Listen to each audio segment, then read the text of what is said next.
Apple branded mail is a new feature exclusively available to iOS 18.2 users, enabling them to display branded logos in Apple Mail inboxes for free. This initiative promotes email authentication within the Apple ecosystem while enhancing the visual appeal and professionalism of email communication.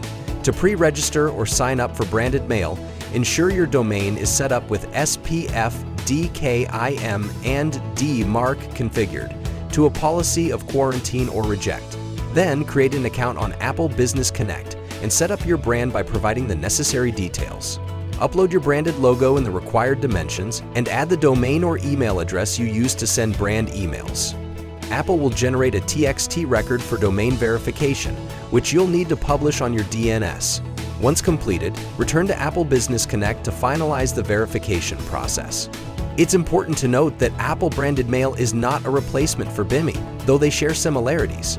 Branded mail works only within the Apple ecosystem, while BIMI is a globally accepted standard for branded logo display. BIMI, especially when paired with a registered trademark like VMC, offers enhanced security and reliability. We recommend using both Apple branded mail and BIMI simultaneously for maximum impact, rather than choosing one over the other. For a seamless BIMI setup, try our hosted BIMI service. Sign up for a free trial with PowerDMARC to get started today.